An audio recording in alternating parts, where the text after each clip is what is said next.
Afternoon everyone, welcome to my live at 4. If you get value out of this video, please do invite people to watch them and share them with other people that you think will get value. Today I thought I'd talk about prices. Now why was that? Because earlier this week I had a phone call out of the blue from somebody styling himself as a member of the public from the Greater Manchester area. He was asking me about the necessity of pubs to display a price list. This used to be the case. I knew that. I had it in the back of my mind, perhaps the legislation had changed, but I still personally thought it was a good idea to do it. He has a bit of a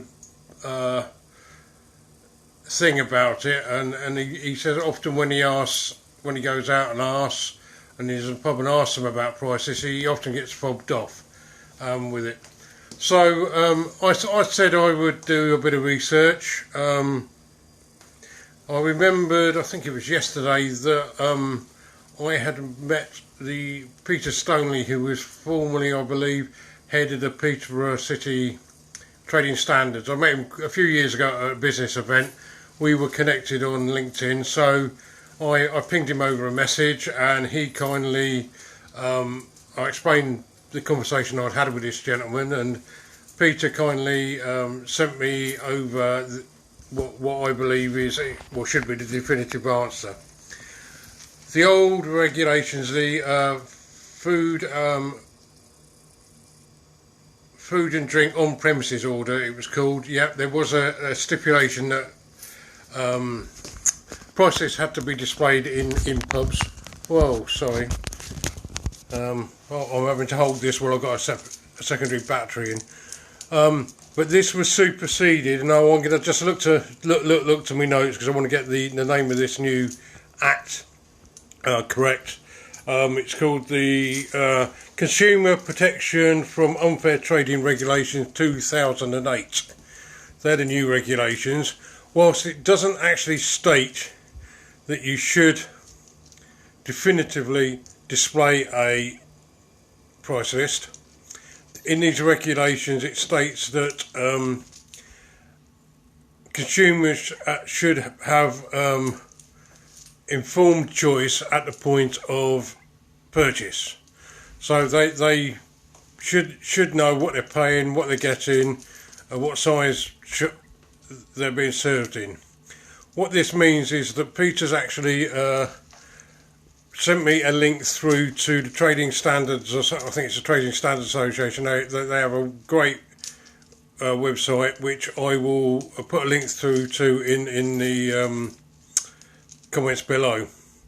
Basically what this says is that they believe it under the regulations that you should, for best practice, display a price list. It should include description, the alcoholic contents are ABV, prices, sorry, I'm having to look at this to make sure I get it. Prices including VAT, the quantity served in,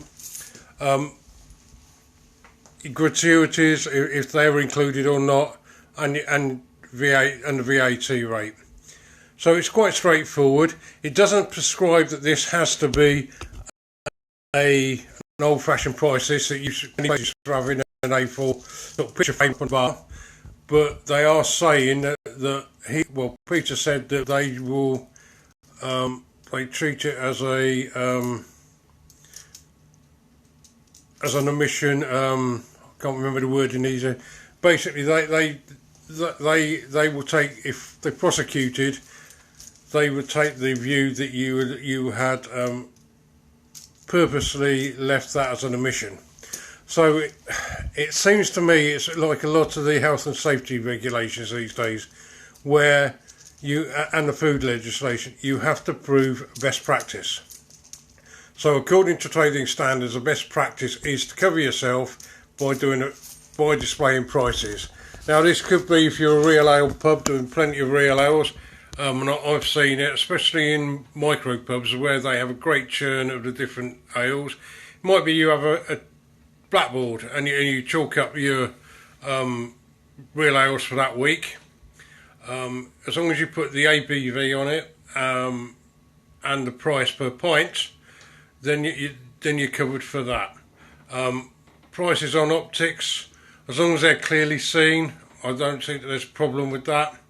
Wine lists, most wine lists are priced up anyway because quite often your wine supplier will do that for you. But other offers, always put the price. I think you're better covered, better doing it, making it a practice to do it, than not doing it and get caught out. As I said, my research and speaking to Peter Stoneley is that whilst it doesn't specifically say in the regulations you have to, trading standards professional body are saying they're advising that it's best practice to do it.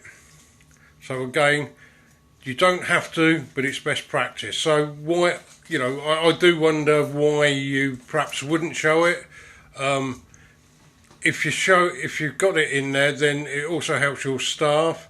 Or it would help customers tell you if you've got staff up to mischief. Perhaps one member of staff charging one round and price one that's round, and somebody else doing exactly the same and charging something different.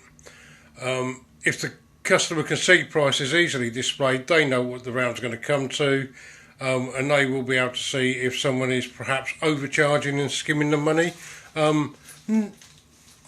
It is a practice that does go on. I'm not going to say every pub, bar, restaurant, etc. suffers from it. Because there are honest staff out there. But again, it covers you under the regulations. So if you haven't got a price list, certainly think about getting one up there.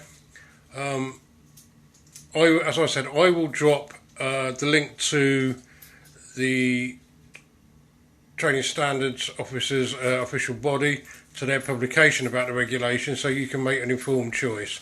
That's my little tip for today. Hope to see you tomorrow.